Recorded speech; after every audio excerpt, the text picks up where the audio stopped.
आप सभी भाइयों का स्वागत है मेरे इस चैनल पर। एक छोटे से गांव में देवपुर गांव एक गरीब आदमी रहता था। नाम था रामू। रामू दिन भर खेतों में मजदूरी करता, कभी ईंट ढोता, कभी रिक्शा चलाता। उसकी झोपड़ी छोटी थी लेकिन दिल बहुत बड़ा था। उसकी एक ही बेटी थी, गुड़िया। गुड़िया पूरे गांव की लाडली थी, सीधी सादी, मेहनती और हमेशा मुस्कुराने वाली। रामू की बस एक ही ख्वाहिश थी, मेरी बेटी की शादी ऐसी हो कि उसे कभी यह महसूस न हो कि उसका बाप गरीब था। लेकिन वक्त आसान नहीं था। घर में खाने तक के पैसे मुश्किल से जुटते थे।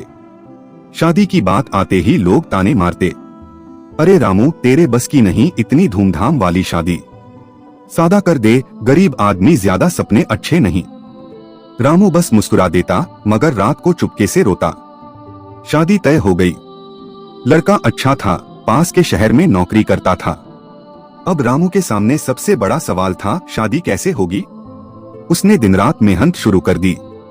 सुबह खेत, दोपहर में मंडी, रात को ट्रक अनलोडिंग। थककर शरीर टूट जाता, लेकिन बेटी की मुस्कान याद आते ही फिर खड़ा हो जाता। धीरे धीरे उसने कुछ पैसे जोड़ लिए, लेकिन फिर भी रकम बहुत कम थी। एक दिन गुड़िया ने अपने पिता को टूटते हुए देखा। उसने कहा, बाबा, मुझे बड़ी शादी नहीं चाहिए, बस आप खुश रहना।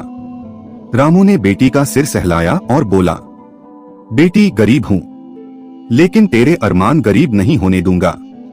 शादी में सिर्फ 20 दिन बचे थे।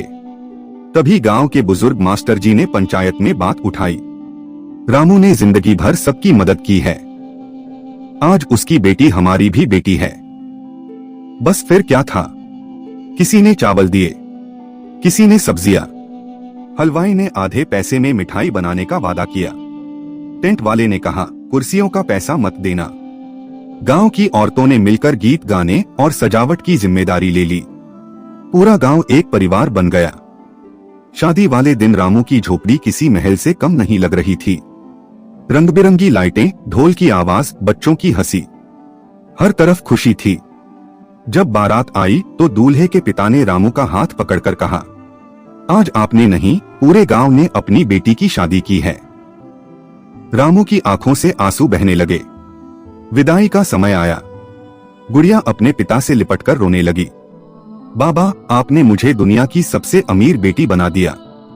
रामू ने कांपती आवाज में कहा, बेटी, पैसा नहीं था, पर तेरे लिए प्यार बहुत था। गाड़ी धीरे धीरे दूर चली गई। रामू वहीं खड़ा रहा, आंखों में आंसू थे, लेकिन चेहरे पर सुकून। उस दिन पूरे गांव ने समझा, गरीब वो नहीं जिसके पास पैसा कम हो, गरीब वो है जिसके पास दिल न हो। गुड़िया की विदाई को 6 महीने बीत चुके थे। देवपुर गांव में अब भी लोग उस शादी की बातें करते थे। रामू अपनी पुरानी जिंदगी में लौट आया था, वही मजदूरी, वही टूटी झोपड़ी। लेकिन अब घर बहुत सूना लगता था। हर सुबह वह दरवाजे की तरफ देखता, जैसे अभी गुड़िया दौड़ती हुई आएगी और कहेगी, बाबा, चाय बना दूं। लेकिन अब सिर्फ खामोशी थी। अचानक आई खबर। एक शाम गांव में खबर फैली कि गुड़िया अपने ससुराल से वापस आ रही है। रामू खुशी से पागल हो गया। उसने उधार लेकर मिठाई खरीदी, बेटी की पसंद के पकौड़े बनाए। लेकिन जब बैलगाड़ी से गुड़िया उतरी, रामू का दिल बैठ गया। गुड़िया के चेहरे की मुस्कान गायब थी, आंखें सूजी हुई थीं। रामू घबराकर बोला, क्या हुआ बेटी?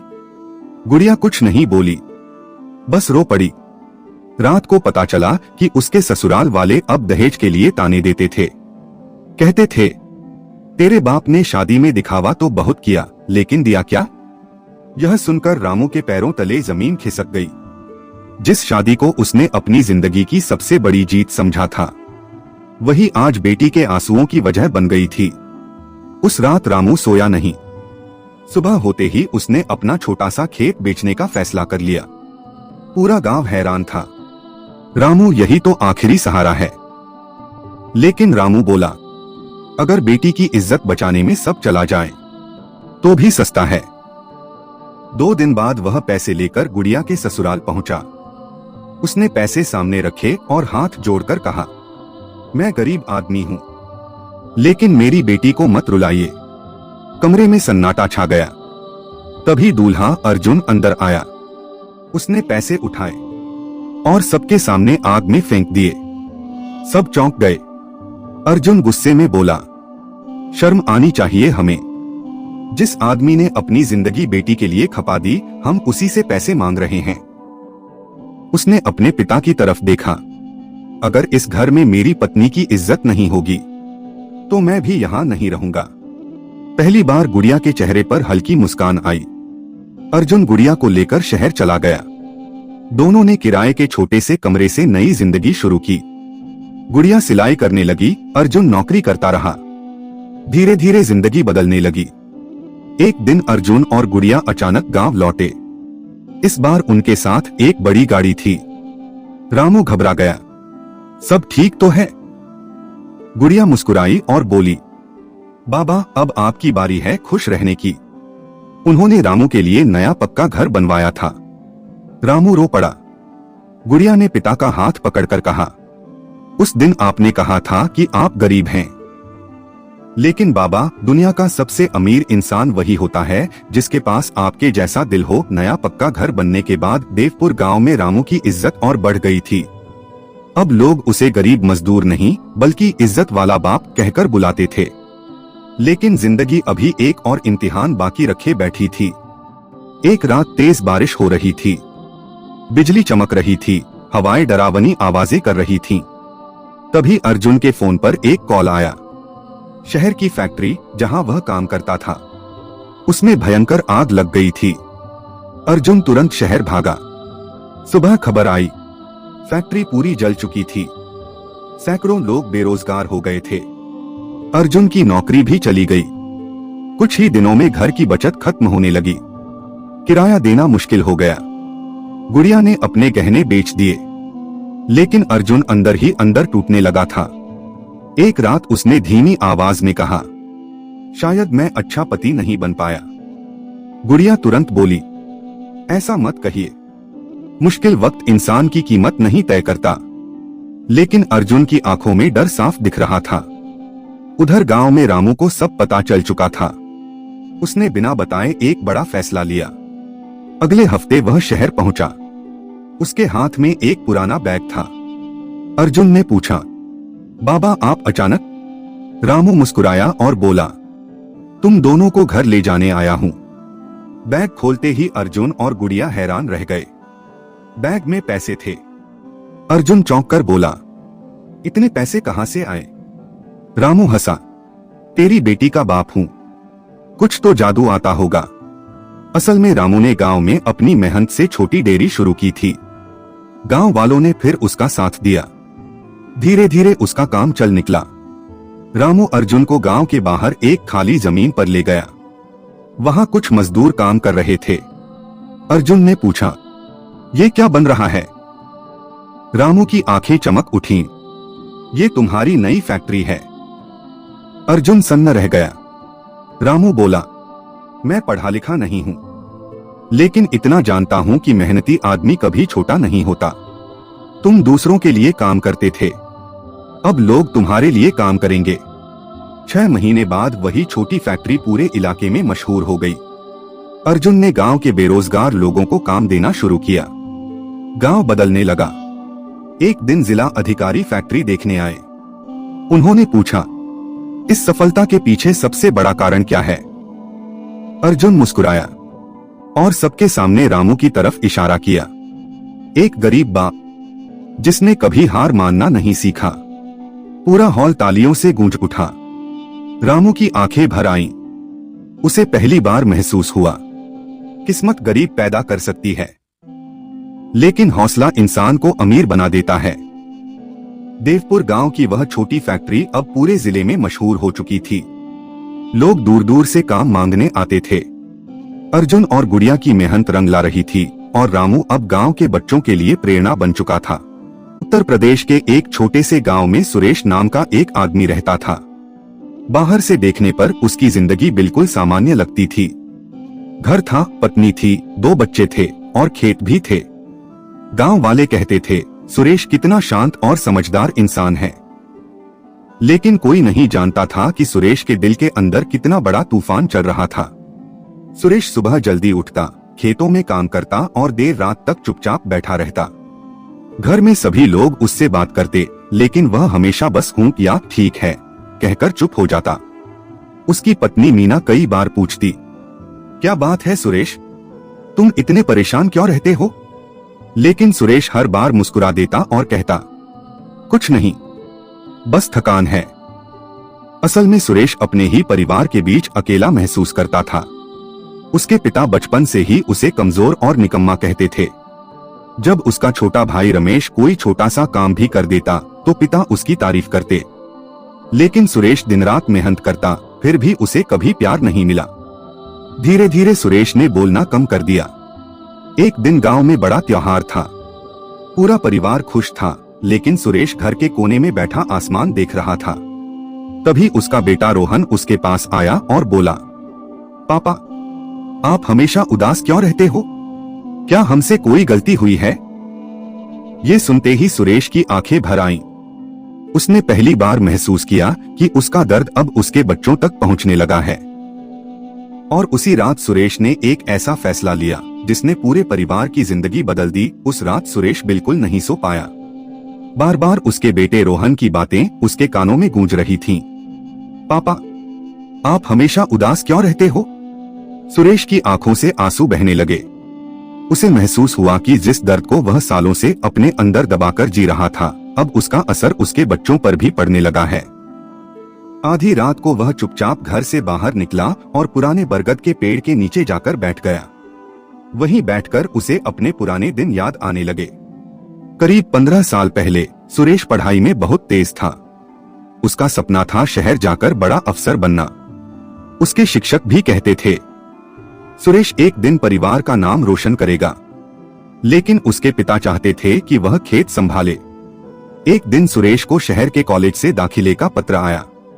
वह खुशी से दौड़ता हुआ घर पहुंचा, लेकिन जैसे ही पिता ने वह पत्र देखा, उन्होंने गुस्से में उसे फाड़ दिया।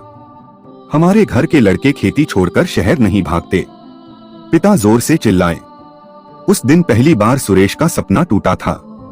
धीरे धीरे उसने अपने सारे सपने मार दिए।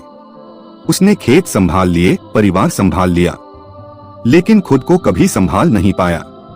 उसे हमेशा लगता था कि उसकी जिंदगी उसकी अपनी नहीं है। समय बीतता गया। उसका छोटा भाई रमेश शहर चला गया, नौकरी करने लगा और खूब पैसे कमाने लगा। परिवार के लोग रमेश की तारीफ करते नहीं थकते थे, और सुरेश, उसे सिर्फ जिम्मेदारियों का बोझ मिला। एक दिन तो हद ही हो गई। घर में सबके सामने उसके पिता ने कहा, अगर रमेश ना होता तो इस घर का नाम कभी ऊंचा नहीं होता। ये सुनकर सुरेश अंदर से टूट गया। उस दिन के बाद उसने अपने दिल की हर बात दबा दी। न शिकायत, न गुस्सा, न कोई सपना, बस चुप्पी। लेकिन उसे नहीं पता था कि उसकी यही चुप्पी एक दिन उसके परिवार को उससे दूर कर देगी।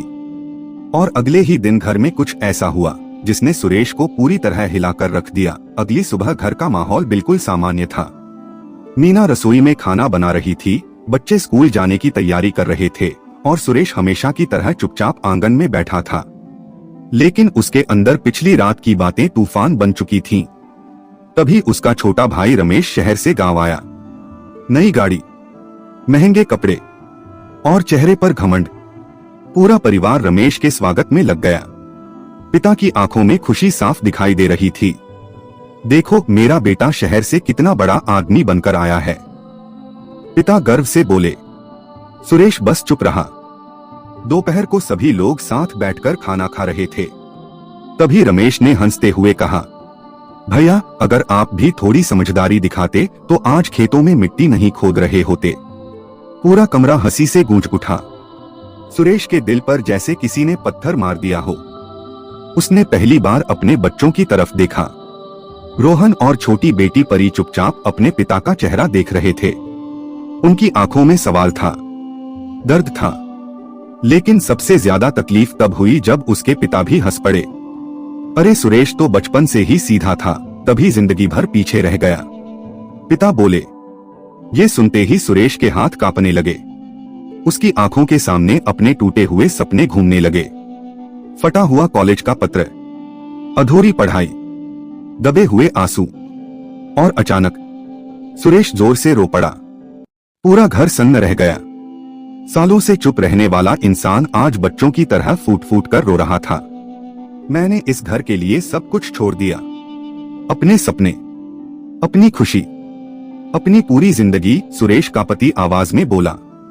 उसकी पत्नी मीना की आंखें भी भर आईं। लेकिन असली झटका तब लगा जब सुरेश ने अपने पिता की तरफ देखकर कहा, आपने कभी मुझे बेटा समझा ही नहीं। घर में एकदम सन्नाटा छा गया। पिता पहली बार कुछ बोल नहीं पाए और तभी सुरेश ने ऐसा फैसला सुनाया जिसे सुनकर पूरा परिवार डर गया। सुरेश की आंखों से लगातार आंसू बह रहे थे। घर में बैठे सभी लोग पहली बार उसका ऐसा रूप देख रहे थे। जो इंसान सालों तक चुप रहा, आज उसका दर्द शब्द बनकर बाहर आ चुका था। सुरेश धीरे धीरे खड़ा हुआ। उसकी आवाज कांप रही थी, लेकिन इस बार उसके शब्दों में डर नहीं था। अब मैं इस घर में नहीं रहूंगा। ये सुनते ही मीना के हाथ से पानी का गिलास गिर गया। सुरेश, ये तुम क्या कह रहे हो? मीना घबराकर बोली। लेकिन सुरेश की आंखों में गहरा दर्द था। जिस घर में इंसान की इज्जत ना हो, जहां उसकी मेहनत की कोई कीमत ना हो, वहां रहकर आदमी अंदर ही अंदर मर जाता है। उसके बच्चे रोहन और परी डर गए। रोहन दौड़कर अपने पिता से लिपट गया। पापा, हमें छोड़कर मत जाओ। ये सुनकर सुरेश का दिल कांप उठा। वह अपने बच्चों को बहुत प्यार करता था, लेकिन सालों का दबा दर्द अब उसे तोड़ चुका था। तभी उसके पिता गुस्से में बोले। 2 आंसू क्या निकल गए। खुद को दुखियारा समझने लगा। पूरा माहौल फिर से भारी हो गया। लेकिन इस बार सुरेश चुप नहीं रहा। हाँ, मैं दुखियारा हूं, क्योंकि मैंने हमेशा इस परिवार को खुद से ऊपर रखा और बदले में मुझे सिर्फ ताने मिले। उसकी बात सुनकर मीना भी रोने लगी। उसे पहली बार एहसास हुआ कि उसका पति कितने सालों से अकेले दर्द सह रहा था। रमेश, जो हमेशा घमंड में रहता था, अब चुप था। उसे भी अपने शब्द याद आने लगे। तभी अचानक सुरेश ने कमरे के कोने से अपना पुराना लोहे का बक्सा निकाला। उस बक्से में उसकी पुरानी किताबें, कुछ तस्वीरें और वही फटा हुआ कॉलेज का पत्र रखा था। सुरेश ने कांपते हाथों से वह पत्र अपने पिता के सामने रख दिया। अगर उस दिन आपने ये पत्र ना फाड़ा होता, तो शायद आज मैं भी कुछ बन गया होता। पहली बार उसके पिता की आंखें झुक गईं। लेकिन तभी सुरेश ने एक और बात कही, जिसने पूरे परिवार को अंदर तक हिला दिया। अब मैं अपने बच्चों के सपने कभी नहीं टूटने दूंगा, चाहे मुझे इस घर से हमेशा के लिए क्यों ना जाना पड़े। और उसी रात सुरेश अपना सामान बांधने लगा। रात बहुत गहरी हो चुकी थी। पूरा घर खामोश था। सिर्फ सुरेश के कमरे से पुराने बक्से के खुलने बंद होने की आवाजें आ रही थीं। मीना दरवाजे पर खड़ी रो रही थी। रोहन और परी अपने पिता का हाथ पकड़कर बार बार कह रहे थे, पापा मत जाओ ना। लेकिन सुरेश का दिल पत्थर बन चुका था। उसने धीरे से अपने बच्चों के सिर पर हाथ फेरा और बोला, मैं तुम लोगों से दूर नहीं जा रहा। मैं बस खुद को बचाने की कोशिश कर रहा हूँ। ये सुनकर मीना की आंखों से आंसू रुक ही नहीं रहे थे। तभी अचानक बाहर आंगन में किसी के खांसने की आवाज आई। वो सुरेश के पिता थे। पहली बार उनके चेहरे पर घमंड नहीं, पछतावा था। वो धीरे धीरे कमरे के अंदर आए। सुरेश ने उनकी तरफ देखा, लेकिन कुछ नहीं बोला। कुछ पल तक कमरे में सन्नाटा रहा। फिर अचानक उसके पिता ने कांपती आवाज में कहा, मुझे माफ कर दे बेटा। ये सुनते ही सब लोग हैरान रह गए। सुरेश को अपनी कानों पर विश्वास नहीं हुआ, क्योंकि उसके पिता ने जिंदगी में पहली बार उससे माफी मांगी थी। उनकी आंखों से आंसू निकल पड़े। मैं हमेशा रमेश की सफलता में अंधा हो गया, लेकिन ये नहीं देख पाया कि असली सहारा तो तू था। सुरेश के हाथ कांपने लगे। उसके पिता जमीन पर बैठ गए और बोले, जिस बेटे ने पूरा घर संभाला, मैंने उसी का दिल तोड़ दिया। रमेश भी शर्म से सिर झुकाकर खड़ा था। वो सुरेश के पास आया और बोला, भैया मुझे माफ कर दो। मैंने कभी आपके दर्द को समझने की कोशिश ही नहीं की। सुरेश की आंखों से आंसू बहने लगे। सालों से जमा दर्द आज बाहर निकल रहा था। तभी उसका बेटा रोहन बोला, पापा अब तो सब ठीक हो जाएगा ना? सुरेश ने अपने बेटे को सीने से लगा लिया। उस रात पहली बार उस घर में कोई चीख नहीं थी, कोई ताना नहीं था, सिर्फ आंसू थे, पछतावा था और रिश्तों को फिर से जोड़ने की कोशिश थी। अगली सुबह सुरेश कहीं नहीं गया, लेकिन अब वो पहले वाला चुप रहने वाला इंसान भी नहीं रहा। उसने अपने बच्चों से वादा किया, तुम्हारे सपने कभी अधूरे नहीं रहेंगे। और उसके पिता, उन्होंने पहली बार पूरे गांव के सामने कहा, मेरा सबसे बड़ा बेटा सुरेश ही है, जिसने बिना कुछ कहे पूरी जिंदगी परिवार के लिए कुर्बान कर दी। उस दिन के बाद सुरेश ने घुट घुट कर जीना छोड़ दिया, क्योंकि कभी कभी इंसान को बदलने के लिए सिर्फ एक चीज चाहिए होती है, अपने दर्द को पहली बार खुलकर कह देना। कुछ महीने बीत गए। अब घर का माहौल पहले से काफी बदल चुका था। सुरेश खुलकर बात करने लगा था। उसके पिता भी उससे प्यार से पेश आते थे। मीना और बच्चे पहली बार उसे मुस्कुराते हुए देख रहे थे। लेकिन जिंदगी हमेशा एक जैसी नहीं रहती। एक दिन गांव में खबर फैली कि सरकार गांव के पास नई सड़क और फैक्ट्री बनाने वाली है, जिसके लिए कई खेत खरीदे जाने थे। रमेश तुरंत शहर से गांव आ गया। उसकी नजर सीधे जमीन पर थी। भैया, ये मौका दोबारा नहीं मिलेगा।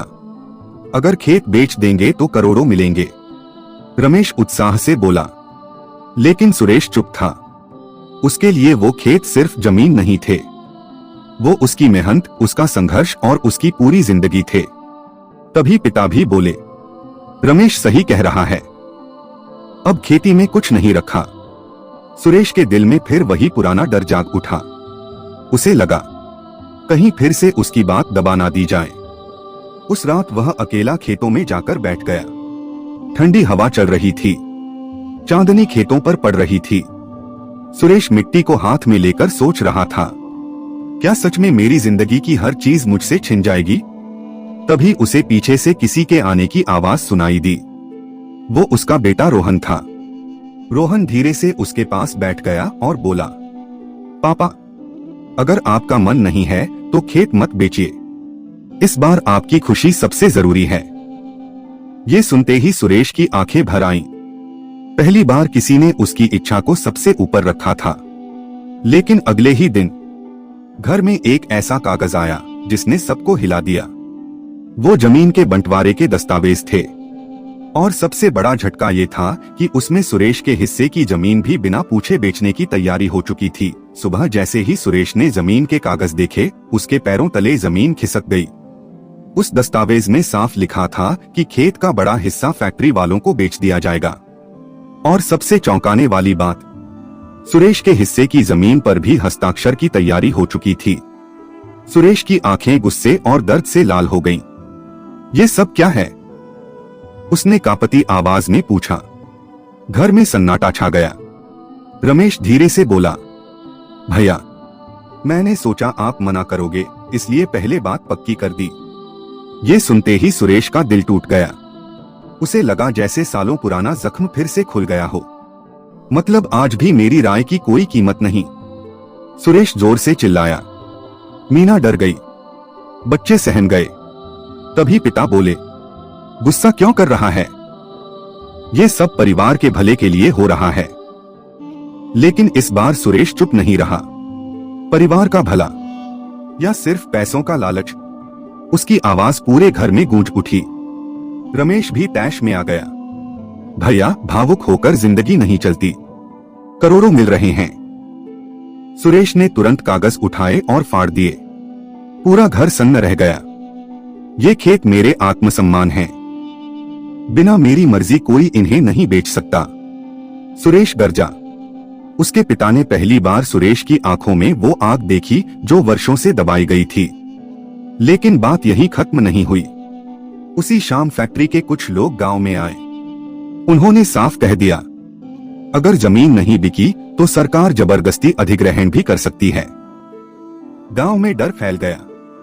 रमेश ने फिर सुरेश को समझाने की कोशिश की, भैया, अकेले लड़ोगे तो हार जाओ। उस रात पूरा गांव दो हिस्सों में बंट गया।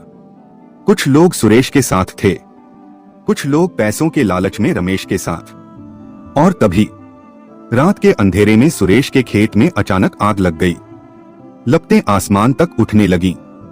सुरेश दौड़ता हुआ खेत की तरफ भागा और वहां जो उसने देखा उससे उसके होश उड़ गए। सुरेश जलते हुए खेतों की तरफ पागलों की तरह दौड़ रहा था।